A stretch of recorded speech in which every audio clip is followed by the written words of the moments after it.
Okay, let me get a quick mic check from you, sir. Check, check, 1, 2. Can you hear me?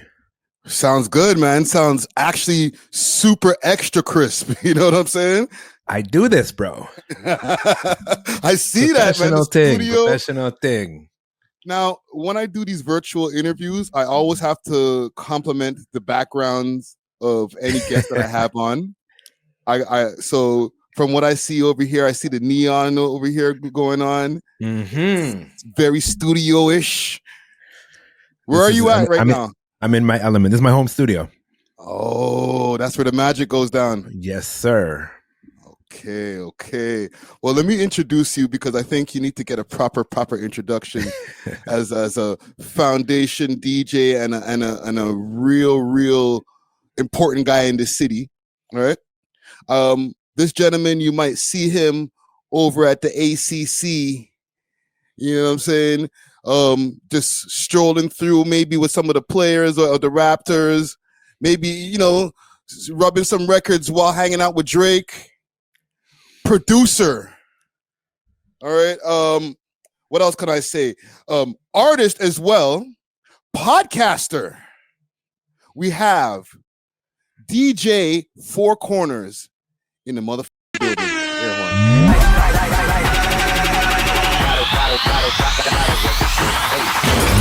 What's good? You can add actor to that too. I just dropped my first commercial today. Okay. I did a commercial for Lexus with some had to put on my acting hat for a second there. Nice. Congratulations, man. So even just spinning off of that, you're adding on a new hat. Have you always had the acting bug, or is this a new thing? You know what? Kinda. I've done some things before here and there. Of course, with social media, we're all doing little skits and having fun and doing a 1-2 here and there, but it's something that I decided to take a little bit more seriously as of late, and that's the first thing that came out. Dope.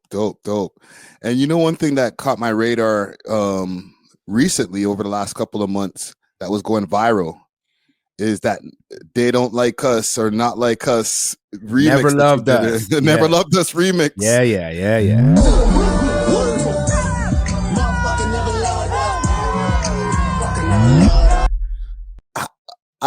Listen, when you first played that, can I get a play-by-play of the reaction when you first played that?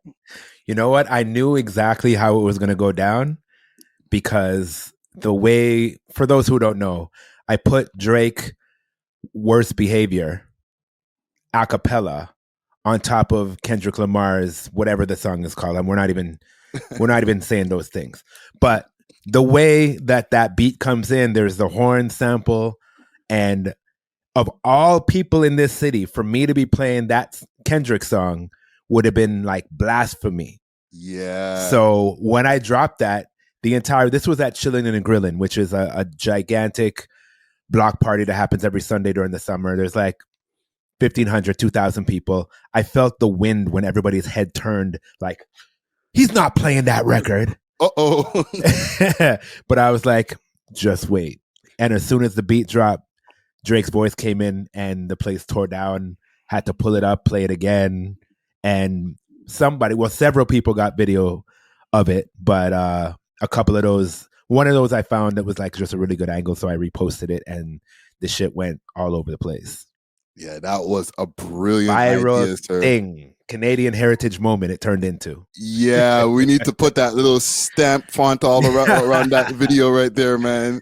Yeah. That was dope, man. And honestly, my reasoning for it was because, I'm Toronto through and through. And as much as I am a Kendrick fan I still think he's a dope artist. But I didn't hold on, not to interrupt you. It's okay because I'm a person who's I'm objective. Mm-hmm. I like Drake and I like Kendrick. I have enough bandwidth to be able to listen to both, so it's fine. For sure. But hear me out. I just like with people that a friend, you may like have somebody that like, yo, I rate that dude. That's my guy. Yes. But you don't necessarily rock with everything that they do. Mm-hmm. So if they do something that's a little sideways, you'd be like, I can't roll with you on that one. Kendrick, there's some things that went down in that battle that I was like, number one, you're stepping outside of what I believe that you present yourself to be. Mm. And then the second part is when you take shots at our guy in the sense of, well, he didn't exactly say it, but he implied it very heavily. You're Canadian, so therefore you're not a part of hip hop culture. Mm. I take exception to that. Yeah. So for that reason, I was like, well, let me speak the way that I speak with DJing. Yeah. And that's why I did that. Before we get into you, because I want to get a history of you and bring us up to where we are now. But with that Not Like Us track, there was a few videos of DJs that were playing it and having some issues. And then there was others where, there was no issues. What are your thoughts on some of those DJs who might have just chose to play the song? You mean playing it here in the city? Yeah, over here in Toronto. I can't speak for other people, man. I know that record's never coming out of my speakers. Mm. And again, it's not because I have serious issues with Kendrick. I've been to a Kendrick concert. I like Kendrick Lamar's music. I like him as an artist. I think he's very talented. But I can't rock with a song that's calling my guy certain things, but also that's calling into question Canadian legitimacy as having a place in hip hop. That just can't fly. That's just not true. It's simply not true. No, it's non-factual, man. We've been there from the beginning, man. Facts, super facts. So let's take it back to the beginning, right? Mm-hmm. You were born in Trinidad, or you were born here? No, I was born here. My parents are from Trinidad. Okay, so both your parents born in Trinidad. Yes, sir. They touched down over here in Toronto. Where exactly in Toronto did your parents touch down first? Well, my parents both moved here as teenagers. Mm-hmm. They both lived downtown. And when I was born, my first year of life, I lived downtown. And then we moved to North York. So I grew up on Jane and Shepherd. Okay. So Jane and Shepherd, that's like, it's the hood over there. It is what it is. It was beautiful to me. Mm-hmm. It was great. I feel like certain areas have a certain rap that like people look at it and they paint a picture of what they think it is or what people from those places are like. Yeah. And that was never my view of growing up on Jane. Like I had a great childhood. I had an awesome childhood. I was playing outside. Obviously there's, you're in any big city, there's certain things that are like, maybe don't go out too late by certain parts or whatever, but I don't think that that's exclusive to anywhere really in the world. There's a lot of places like that. But as far as being a kid growing up on Jane, everything was very blessed. I had a really fun time, and a lot of cultures, a lot of people from different cultures. So I got to learn a lot. I traded a lot of lunches in elementary school, and by the time I got to high school, is like beginning to know who you are and where your place is in the world. And again, I went to high school in North York also. I went to Catholic high school at James Cardinal McGuigan, which was like Keelan Finch. And so like that was my entire radius of my world up until, 16, 17. And this is like you growing up as a teenager. This is around 90s, let's say early 90s, mid 90s times, right? Yeah. So at that point, Toronto had already started to gain a reputation streetwise. All right. Crack had already hit the streets by the, late 80s and stuff like that. With that area having the reputation it has now, do you think having both parents in the household helped you to avoid a lot of the bullshit? Big salute to the sponsors, Diamond Club, with delivery all over the GTA and now all across Canada. They got the best selection of flour, edibles, and pens, and all types of goodies that you need. You can find them on their Instagram page, DiamondClub_Canada, or you can find them on the 7 Days of Weed app, as well as the Leafy Things app. Let them know that you heard about them through the We Love Hip Hop Network, and they may give you a discount. Big salute to Diamond Club. Cheer! I think it didn't hurt. I think having both parents in the house, and my parents are great. Mm-hmm. So my family, my whole tribe, the village did a good job of raising me, my brothers, my cousins. Like, not everybody was on the straight and narrow the entire time. We've all had our struggles, but yeah, definitely having two parents in the home is an advantage. It's a benefit because especially as a young boy. I had the man in the house teaching me how to be a man, but also I had the woman in the house teaching me how to love and treat women. And you know what I mean? And a little bit of crossover in that as well. But like, I'm fortunate to be able to say that I grew up that way. Yeah, that and there's a lot of different things that I think your parents helped and you might have been inspired by. For example, your dad was a musician, a guitarist. Yes, sir. Played with the Parliament, Rick James, you know what I'm saying? And then later on became a chef. So I'm sure that was, you know, to see somebody who's had that structure and then artistic at the same time, it was probably very inspirational. Yeah, it was cool. I mean, his musician days were kind of before I was born, but you know how it is when you're a person of music, that never leaves you. So yeah, he always played. Like, I'm like right behind me is one of his bass guitars right here. Like he always played. Music was everywhere the entire time. But he was a professional chef when I was growing up. And it's his love for music absolutely came through to me. I don't know if it was like, I don't know if it's nature or nurture, but I got the bug early. So what are you saying? Was he playing some tunes while he's chefing up some shit? Always. Not even just when he was chefing. He was playing tunes all the time. Records, cassettes. I have all that with me to this day. I have these. I don't even have a cassette player anymore, but I have a box of cassettes from back in the days. Like these are like his cassettes from like the 70s and 80s that he made. And it's gems. It's gems. These are all the things that I grew up on. Like all the funk, all the jazz, all the soca, the reggae, like early hip hop, disco. Like I grew up on all of that. He was a major influence on my musical taste. And also, I mean, just being from Toronto, the stuff that I would see on Much Music and what I would hear on college radio and be exposed to in general, very, very musical upbringing. Yeah. And one thing I would like to know, that's just popped into my brain. When you started collecting your own music, what's the first tape that you had to get again because somebody took it from you? You know what? I never really bought tapes. I had a 1-2, but like I was a records guy from Jump. So it wasn't really too easy for people to teeth your records. Not from the house.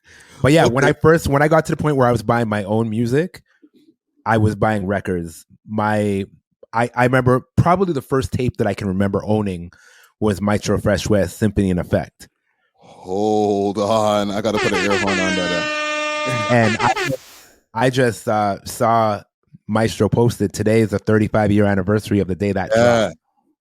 So that was the first cassette that I remember owning that I didn't buy that with my own money. That was like, it was bought for me, but like that was the first one I can remember owning. But records, I had records. I had me some records. Yeah. So you were collecting hip hop from early. Yeah, man. Not even just hip hop though. Like one of my first records that I bought that was not hip hop was In Excess. Okay. I love the song I Need You Tonight so much that I had to have it on record. I need you tonight. Big tune. big tune. If anybody doesn't know it, go check for it. It is a classic, certified. Yeah. And I think your musical palette was just so also wide because you play instruments. Yes. Right? You were doing competitive piano for 5 years, bro? I was from like age 7 till around 12. I was in the Royal Conservatory. I was doing all these. I was taking piano and theory, and every few times a year there'd be these tournaments, these competitions that I'd be competing in. I have a bunch of medals at my folks' house. I was into it because it was music, and like I didn't love classical music, but I took a liking to it because that's what we were being taught.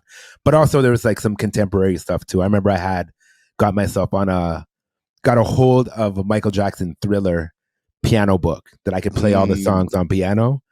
And Michael Jackson being one of my, if not my favorite artists of all time, that was a vibe at that time for sure. Yeah. Aside from playing all the Mozart and Bach and all that stuff.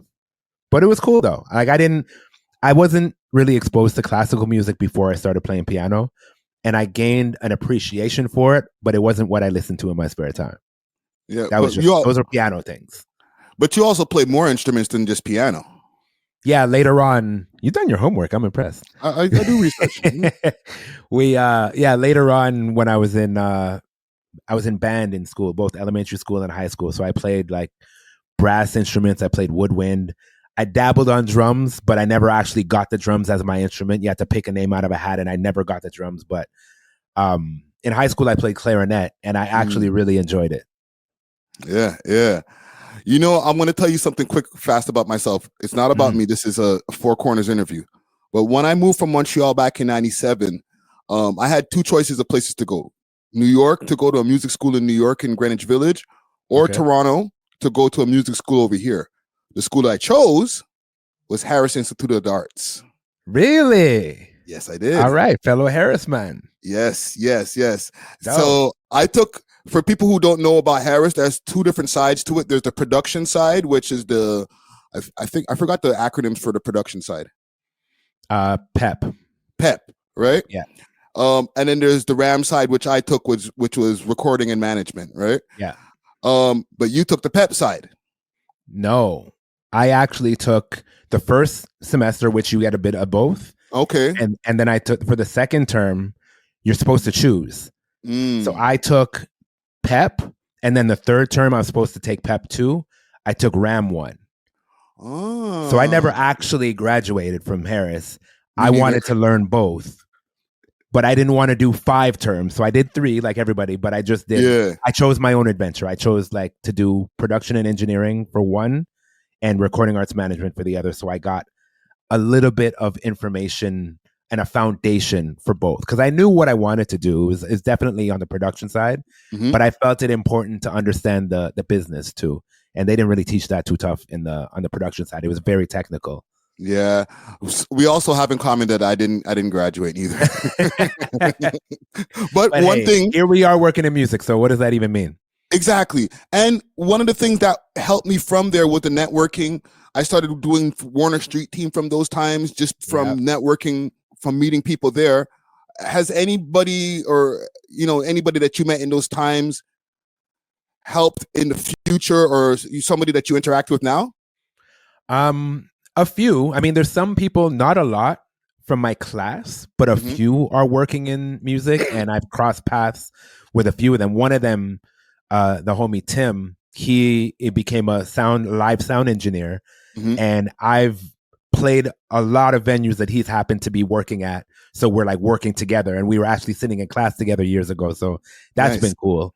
As far as the staff, there's a couple people that I've crossed paths with, but nobody really that's been able to put me in position per se. I more learned from them at school. I didn't really come across anybody that was able to like help me too much after.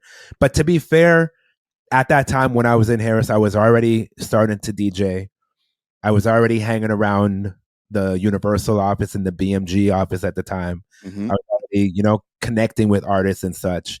I didn't start making music until way later.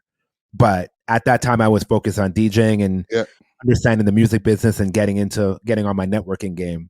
And I felt like I was already in it while I was at school. So when I was done school, I hit the ground running. Yeah. At that point, were you already working at the Root store? I think so. I think I was. It definitely around that time. And let me specify, not working at the Root store, DJing at the Root store. DJing at the Root store, yeah. There's nothing wrong with working at the Root store, by the way. No, for sure, there isn't. At the Root store. And I mean, technically, I did work at the Root store. I just wasn't folding clothes. I was spinning records. But yeah, I was able to get a gig there, spinning on the weekends. And I did that for a good few years, and it was great, bro. I looked at it as I was getting paid to practice, and I was DJing in front of people when otherwise I was pretty much just DJing at home in my parents' basement. So it was a win-win for me. Most popular person that you ever interacted with while you were spinning at the Root store?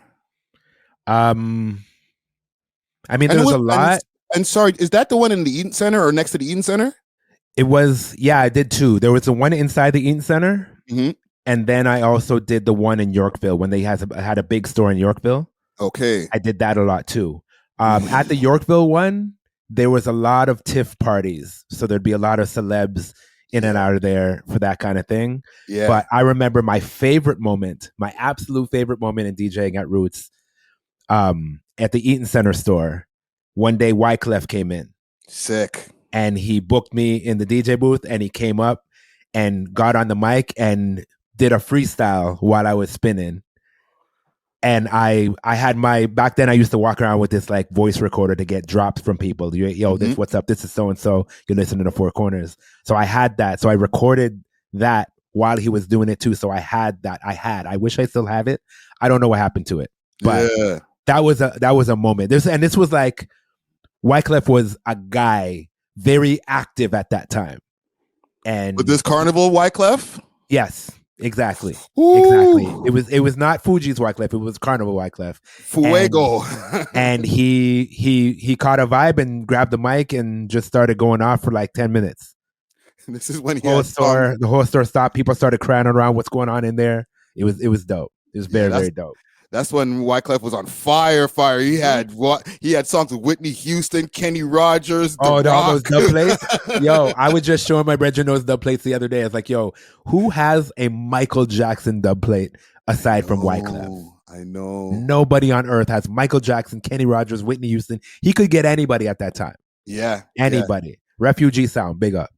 Man, I wish you had that on videotape, man. I would have inserted that into this video right now. Yeah, me too, man. Me too. Those were the days that if I did have a video, it'd be mad shaky because the quality was not what it is today. Yeah. Well, at that point, you're spinning, you're doing your thing, you're doing parties as well, obviously, right? You're making your way as a DJ. At what point does the people from the Raptors hit you with a business card? I want to take a quick break from this episode to give a big shout out to Only Loud, Canada's one-stop shop for your favorite legacy brands and all things loud. Only Loud provides mail order delivery nationwide and same-day delivery to those in the Ottawa area. Check them out at onlyloud.ca or follow them on their socials, Instagram at onlyloudcanada or on Snapchat onlyloud.ca for more exclusive content. Only Loud is not just a product, it's a lifestyle. Big salute to the sponsors. Cheer.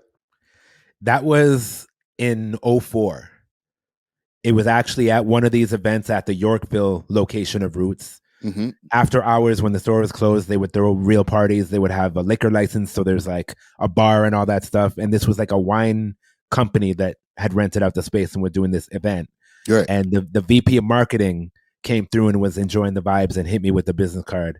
The VP of marketing of Maple Leaf Sports. Mm-hmm. So she was like, I like the sound of this. So you're hitting all these genres, but you're making it make sense.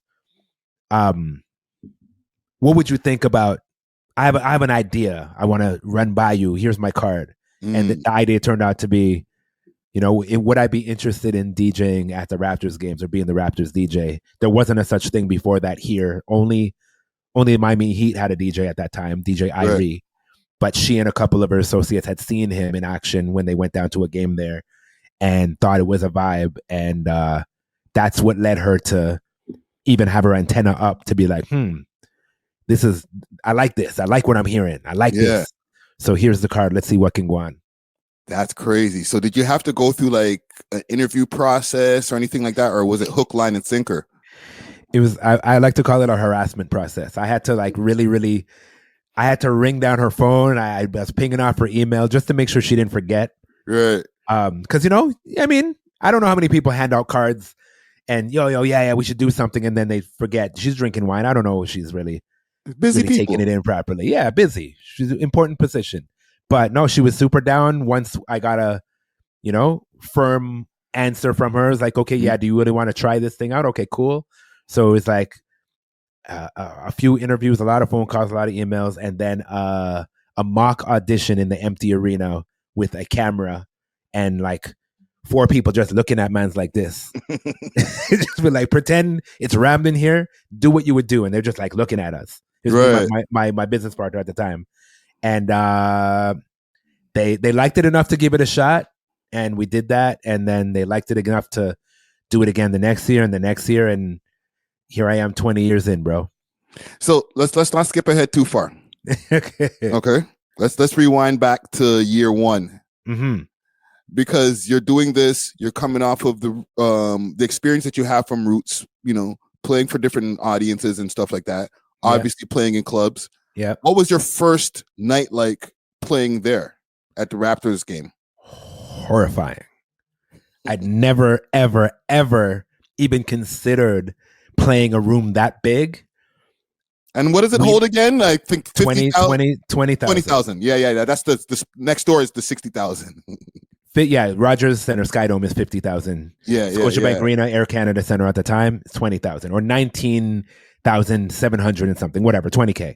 Which is still a hell of a lot of people. It's a lot, but also because I'd never experienced anything like that. I played in, you know, small clubs at that time. I was still on my come up. Yeah. The delay in that room, the echo, is tremendous. So adjusting to that and like understanding, well, how am I even hearing what it is that I'm doing and making sure these mixes are on, compounded by the fact that at that time it was with real vinyl. So I was carrying crates in there and playing vinyl.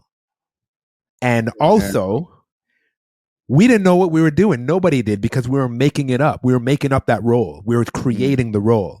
So even the people within the organization, they're asking me, I'm asking them, like, how are we going to do this? When is it going to be you DJing? When is it going to be the organs? When is it going to be everything else? Like, how is it even going to work?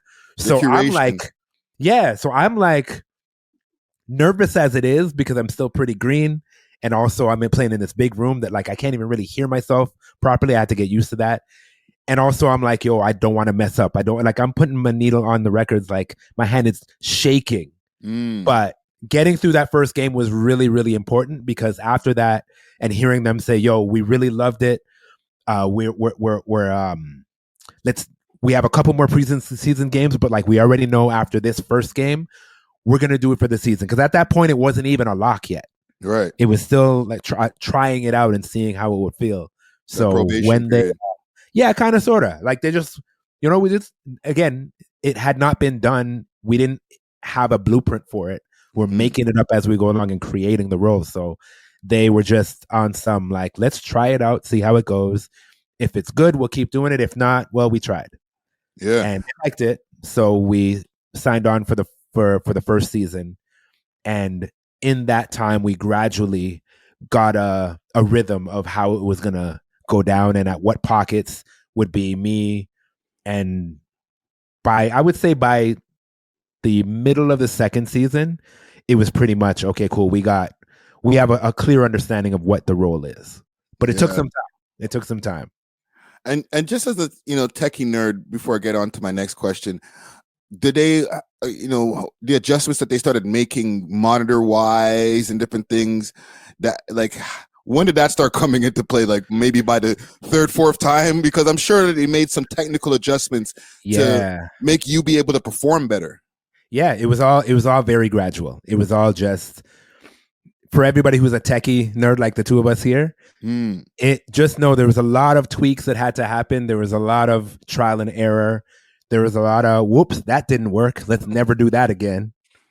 And even like down to the communication, how it worked at first is I'm DJing with my headphones on. My managers at the time were sitting beside me with the walkie-talkie headphones, and they had to relay messages to me to be like, okay, go.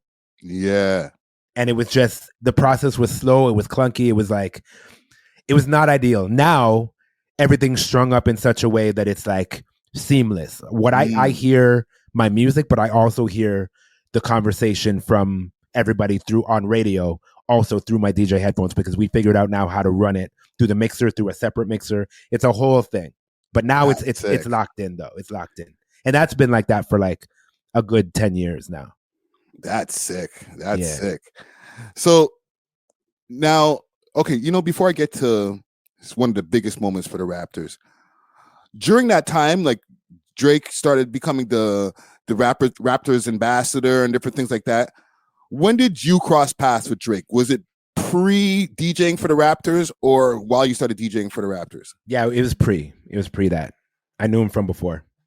So when and even before he became a part of the organization, whenever he would pull up to a game, Mhm. I would rinse some of his tune, like the early ones, like City Is Mine and Do What You Do and stuff like that. And we'd always have that, you know? But like, no, I knew him from before. One of his early managers was one of my brethren that I used to do parties with. Mhm. And honestly, he was just around. Like he's from here. He was around. Yeah. So, and he was not who he is right now in the business. So he was definitely like, it wouldn't be uncommon to see him somewhere and what up. But I was one of the people that like, I really rock with his music from early. I remember coming across him on MySpace and being like, yo, he had the most followers of anybody that I ever knew personally on MySpace. I'm like, how does this guy have this many followers? And this was like, I think he had Comeback Season out at that time. Yeah. And wow. I just remember like coming across his MySpace and be like, yo, how does this guy have so many? But full transparency, I didn't too know about Degrassi. Like I actually did not know about it. A lot of people that are like in our generations and stuff like that are in our, you know, because I'm probably one generation higher because I'm in my late 40s, right? None of us knew about the Degrassi thing. We were just like, who's this kid? No. Degrassi was not on my radar. Yeah. I knew about the prior Degrassi. Yeah. Like Joey Jeremiah and all those guys. Spike. I know about those ones, but I didn't know. I was off it by that time. I was a teenager. I was like not watching Degrassi. Yeah. So, yeah. So I didn't know that. When I found out about that, I was like, oh, he's on TV. Okay, that makes sense. But I f***ed with his music. So, and I remember the first CD I got, it had Do What You Do and The City Is Mine on it. Like that was it. Yeah. And from then I started playing his stuff. I remember one time playing at what was it called? Time Nightclub before it was called Time Boulevard Room. Okay. Before Time Nightclub, which is no longer there anymore either, was Time. Before the legendary Time Sundays, it was Boulevard Room. And I remember playing a party and dropping Do What You Do. And that was the first time that I saw people in Toronto go crazy for Drake music. But the general sentiment at that time was not on board with him being a rapper. Yeah. People were still, this guy from this TV show thinks he can rap type thing, or this guy that we see all the time now he thinks he's a rapper. The general sentiment, those of us who were like into it and understand that like, you know, he actually is talented, we're watching for him. We were checking for him. But there was a lot of people that were not checking for him yet. But it was like, to be fair, that was like the vibes in Toronto at that time. It's like you needed outside validation to be able to be accepted inside. It just was what it was. It just was what it was. That, including, like, as much as we all loved Cardi, Cardinal Official didn't really blow up in Canada outside of Toronto until he linked with Akon. Dangerous. And started doing things internationally. We here, you know, if you knew, you knew type thing. But he wasn't the star that he became until after that, because at that time we had not had any breakout artists in Black music from Canada. Yeah. And we really, really looked to the US as like the big bro and we're the little bro. Mm-hmm. And that's just what it was. Kids growing up now, like my daughter, for example, doesn't understand that there was a time when people didn't really check for Canadian hip hop. It's just normal for her to be, the biggest rapper in the world from here. What are you talking about? Yeah. But like, it wasn't that long ago that it was not that. Yeah. And you know, she probably listens to other Toronto artists. And it's like, I like these guys or this girl, and I listen to them on heavy rotation. Absolutely. And it's just beyond her to understand that there was a time when Toronto was not on the map. Yeah. And I think it's beautiful because it's standard now. Of course Toronto's on the map. What are you talking about? Yeah. Yeah. And it must be also beautiful to see, just knowing now, getting a little bit more education on your first meetings or first knowing about Drake being an artist. Just to see now, full circle, you're in the stadium, he's in the stadium. You guys are both looking at each other like, yo, we're doing different shit in life, man. Yeah. And we've done different shit at different times too. Where like I remember one time I was DJing the F1 Grand Prix in Abu Dhabi, and Drake was hosting the party that I was DJing at, and like I want to say he had like at least 10 men from here with him. And we just had this Toronto moment like, yo, look where we are. Yeah. You know what I mean? All of us, we're like the men are out here and we're running this thing. So like it's a beautiful thing what we've all been able to elevate this city to, and on the world stage, it's like there's not really a question as to is there talent here anymore like there used to be. No, that's a super fact right there. And one thing that we are the champions in is when the Raptors won the championship. Yes, sir. Is this the dagger?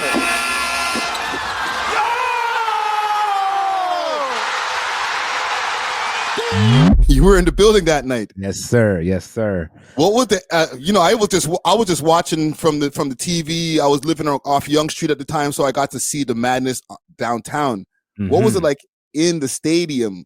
Like, were you able? Well, I mean, we won on the road. We won in Golden State. So true. I was at Jurassic Park outside the stadium. There was like 20,000 people on the road watching the game on the big screen outside. So basically the stadium. Basically, just a different configuration, but same amount of people. It was madness, bro. It was absolute chaos. Like, and it was interesting because like even going into that game, I just had this sense that everybody knew we're gonna win tonight. Like we almost won in game 5 at home. The trophy was actually on its way down to the court.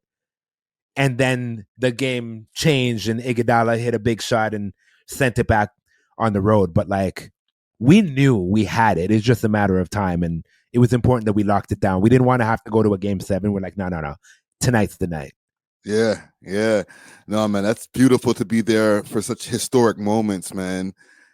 And, I want to shift gears just a little bit because you said earlier in our conversation about making music later on. Yeah. Right. Is that artistically from the vocalist standpoint, or was it production first? No, production. And do you do vocals too, man? Because I know you do a lot of mixes and productions and stuff like that. Yeah, like, I do. I do a little bit. It? I do a little bit. I have some songs where I have vocals on them. I'm primarily a producer though.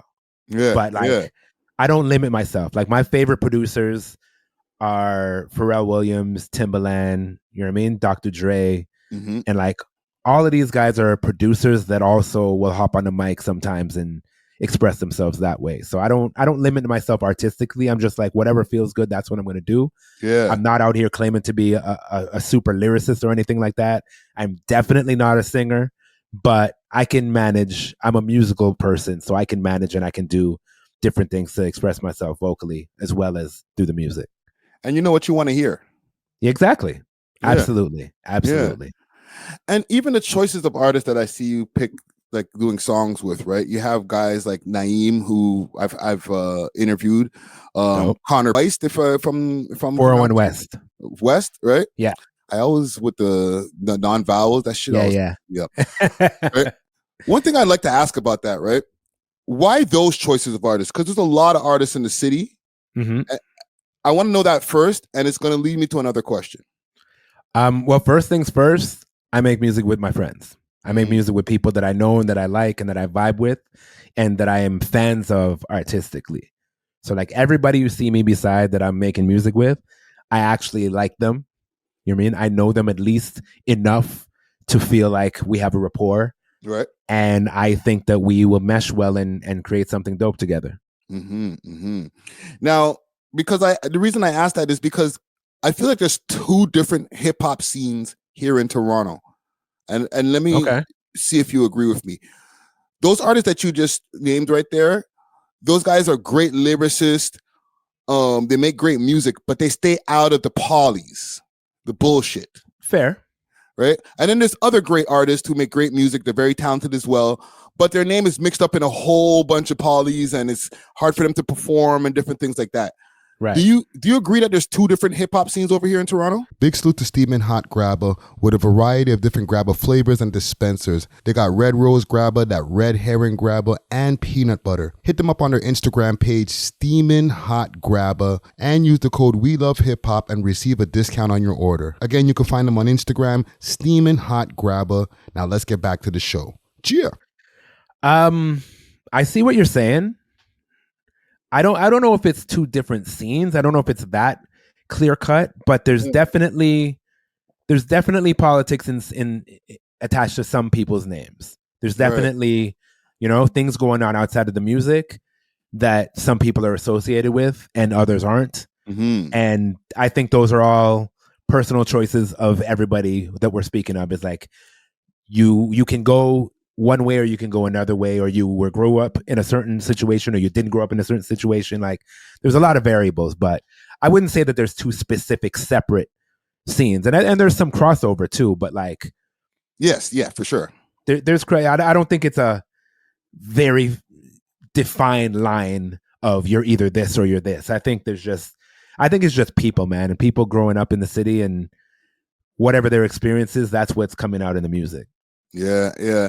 But, it's kind of crazy because a lot of the artists that I've interviewed in the past that are on, let's say, the gully side of things, they're getting a certain level of traction, high traction, right? From my audience, specifically from the blogs and different things like that, where when I interview somebody like a Naeem or a Havaya Mighty or a Toby, amazing talent, they get to go around a lot of different places, but it still doesn't get the same kind of traction. A quarter of the traction, even. I wouldn't say not the same amount. I would say different traction. Different traction. Because when you say people like Naeem, for example, who I just saw in LA this week, that guy is killing it. And he's not only making his own music, but he's writing for a lot of people. Mm-hmm. So he's doing his thing. Havaya Mighty, Toby, these are like Juno award-winning artists that tour globally. Facts. So define traction. Are we talking about likes and comments? Or are we talking, shows and like, I mean? It depends on what it is that you're looking for. What are you aimed at? What your goals are? What the goals are. I think that for street hip hop, the goals is definitely more geared towards, let's have this conversation online. Mm-hmm. There's a lot of that. That's like, that's how you know who's popping, who's talking about this person. Yeah. That kind of lives in that world. Whereas when you're talking about somebody like Toby, for example, is like, maybe there's not as much conversation online, but he's doing other things that there is a lot of conversation about. Mm-hmm. So I can't say one is bigger or badder. I think they're just different. Yeah. That's a fact, man. What about our scene? Do you think that we're in a good place as somebody who's watched the landscape grow over the years? I think that Toronto has a great opportunity to build upon what's already been the foundation that's been laid. Mm-hmm. Like when we talk about, if we're talking going all the way back, like I said, Maestro Fresh West, Symphony in Effect, first legitimate rap artist by a lot of metrics. Yes. He's not necessarily the first, but like he's the first to make a mark in a certain way, the first one to win major awards, the first one to, kind of break out per se. But like there was also others.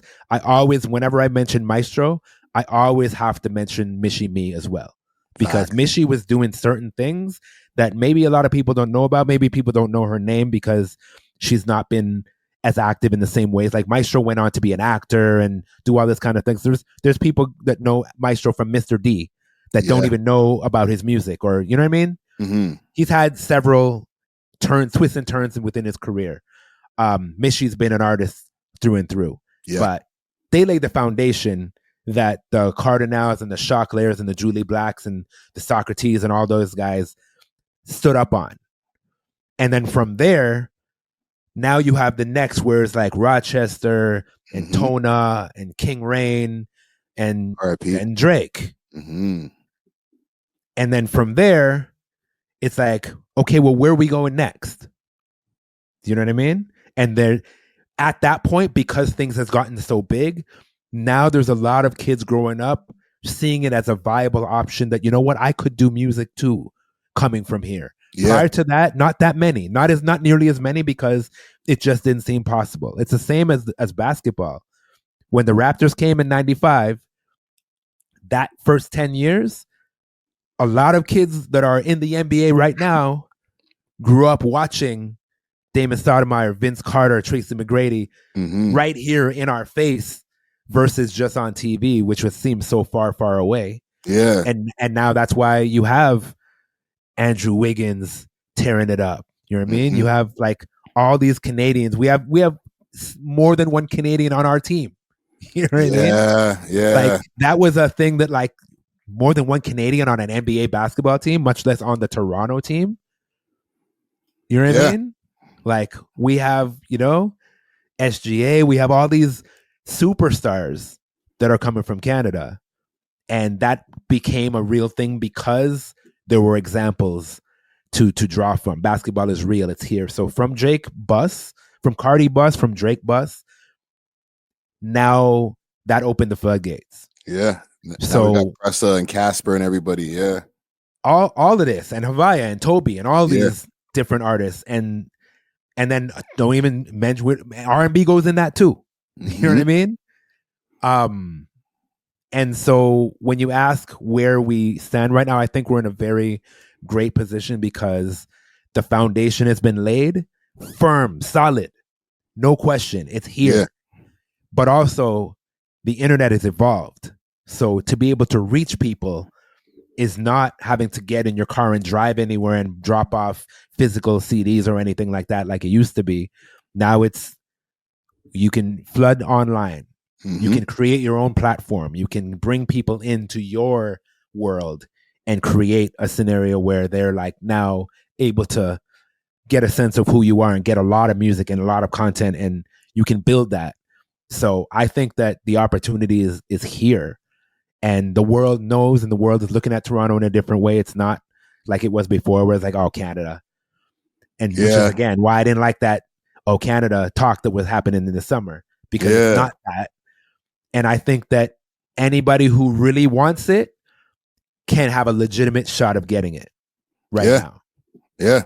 No, that's big facts right there, man. And one of the things that you mentioned in the end of what you were saying right there on that whole not like us and the Canada, you know, slighting Canada in any kind of way. With all of that's happened this year, it's been a wild year. It's been an eventful year. And I've been pondering this on my podcast with my co-hosts and stuff, right? Of what Drake should do moving forward. Like, okay, 2024 is over. What's 2025 looking like? We already heard an announcement of him doing a tour. That's going to be probably starting around February. Yep. What do you think that should be the next moves to bring Drake like back to the perception of the top? Because to me, he never lost from being on top. You know what I'm saying? You know what?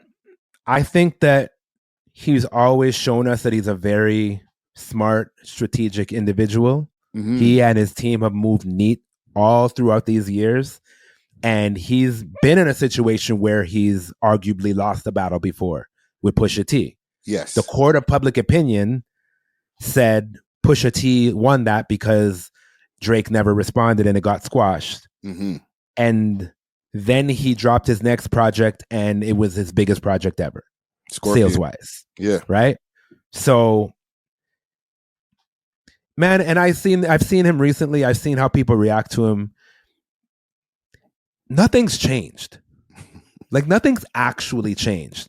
And I want to remind people that the internet is not a real place. You can spread information. You can showcase who you are in your music and your art, and you can tell stories. And it's a great communication tool. Yeah. But it's not actually the real world. Just in the simple fact that, like, somebody could cuss you online and you could see them in person and they'd be like, oh, man, I was just joking. I love your music.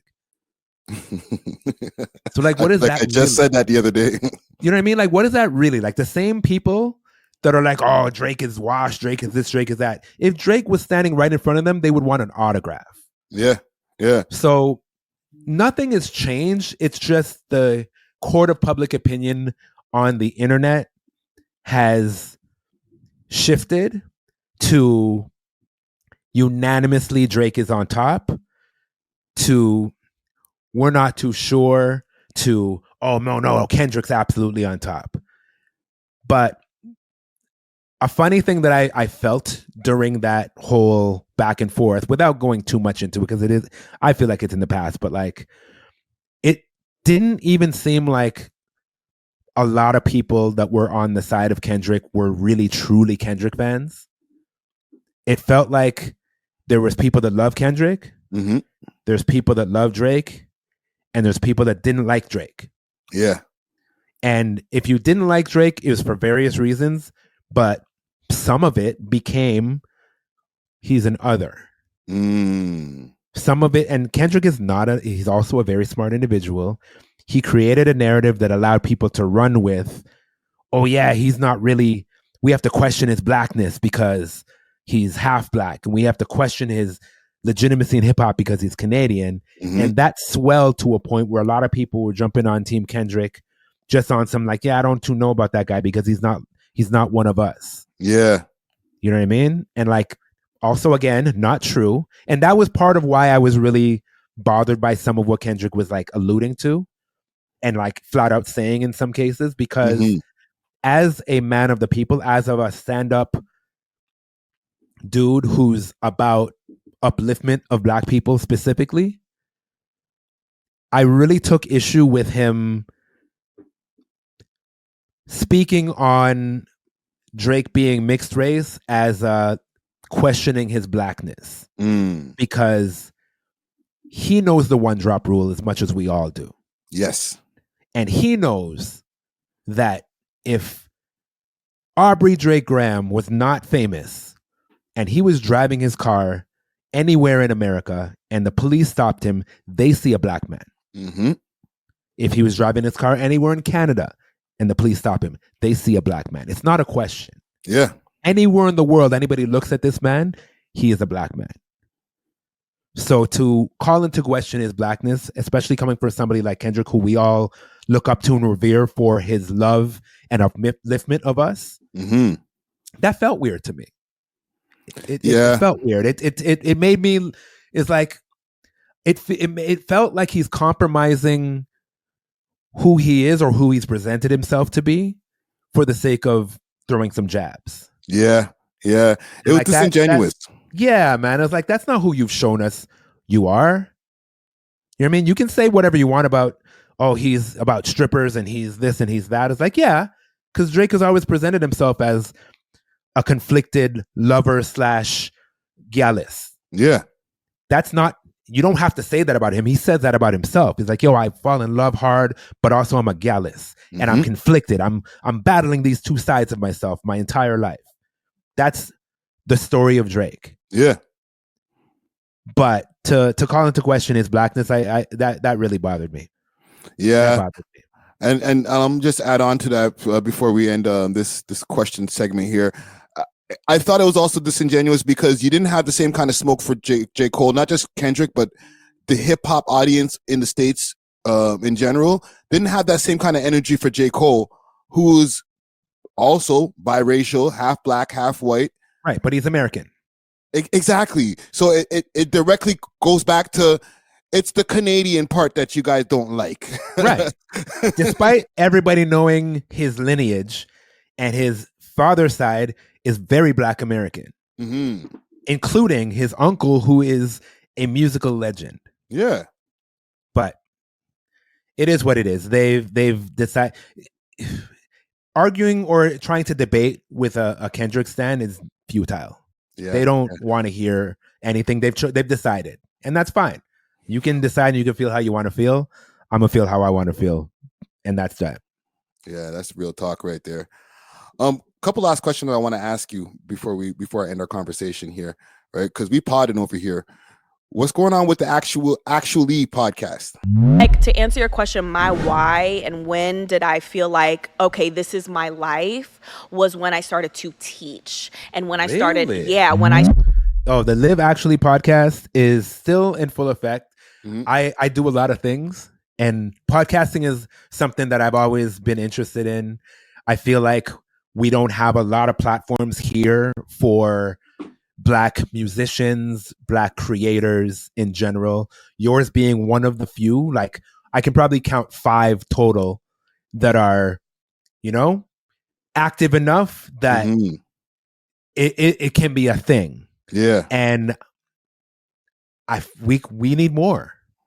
We need more. And I'm the type of person that I feel like if there's something that I see that's missing, that doesn't exist, I build it. I will do my part.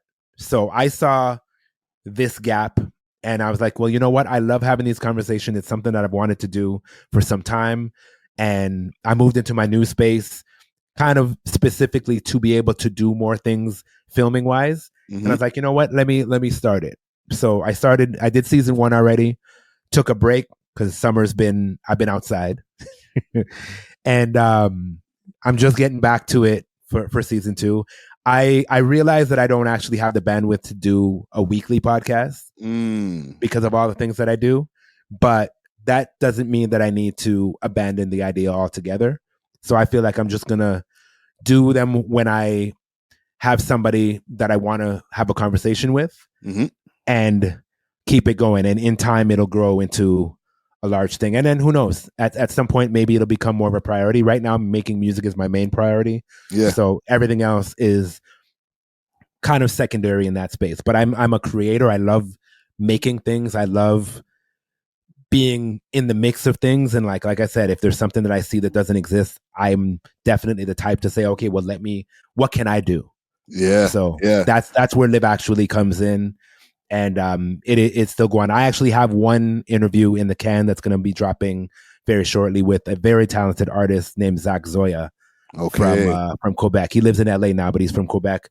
One of the dopest out, period. And I feel like not enough people know about him. So I'm doing my part. Listen, man, please keep doing the pod, because as one of the only podcasts out here who's been interviewing artists going on 8 years now, I've always been saying we need more. I'm not a hater. When I see new podcasts pop up, I'm like, yes, please stay, so that when these artists are trying to do a campaign run, do a media run, they can go to multiple places. Like, I want to see them wearing the same clothes because they did everything like in one day. Yeah. Absolutely. You know what? That is a very good point. There's this, we're not crabs in a barrel type people. Not what they think. No, we're not Screwface Capital like they. Nah. We're not that. We understand that there's abundance. There's room for everybody. As me and my boys say, it's like, yo, every man must get a dumpling. You feel me? There's enough for everybody.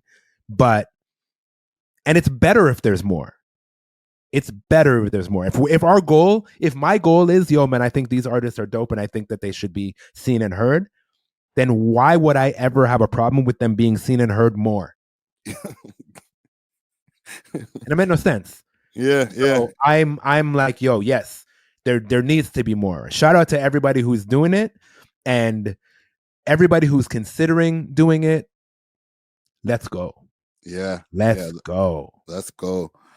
Every man must get a dumpling, man. I had the title as the internet is not a real place, but I'm going to change it to every man must get a dumpling.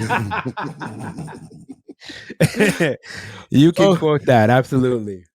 Let me ask you in closing here, as far as like the different hats that you are wearing right now. You mentioned acting in the beginning. You're a DJ, you're a producer, making music and stuff. Are you done? Is that enough hats, or you have more hats that you want to put on before you get to the top of the mountain that for where you want to be? I mean, honestly, I don't close myself off to any creative opportunities. I love creating, and we'll see where it takes me. But like I said, right now my main focus is making music. It's working with artists. I'm just about to drop a deluxe version of my album, 4 Corners of the World, with some remixes on it. And I just shot a very, very sick video short film to accompany it that will be dropping soon. I don't know when this is coming out, but it might be out by the time people see this interview. Next week, Thursday. Okay. Yeah, it'll be out. So go watch it. Go to my YouTube. Go to my website, 4korners.com, number 4 corners with a K. Yeah, and I have a gang of songs in the can already. I'm always working. Like I said, I just came from LA. I was in a writer's camp, so I was recording some more down there. Just music, man. There's going to be a large output of music in the new year, and along with some other creative projects. But the hub of it all, just like it has been my entire life, is music. It's just the difference is, instead of as a kid listening to music with my dad, as a young man, as a teenager, playing music in band, as I grew into as an adult, I got into DJing and playing other people's music. Now I'm creating my own music and presenting it through my shows and my online outlets. No, that's a beautiful thing, man. Man, 4 Corners in the building, man. I'm so looking forward to everything that you got coming up. I enjoyed this conversation. I think the audience will get to learn a lot about you, what makes you tick, and just why and how we see the man that we're seeing today in front of us, man. I appreciate it, man. I hope so, man. I always want to be a part of this thing we call Toronto's music culture, and my goal has always been to spread it, to take what we do here and spread it to the entire world. So I'm honored and very grateful to have been able to be such a big part of that. Oh man, that's dope, man. 4 Corners in the building. Yes, sir. Everybody make sure to hit the like and the subscribe on the way out. We're off of this, man. Deuces. Peace. We love hip hop.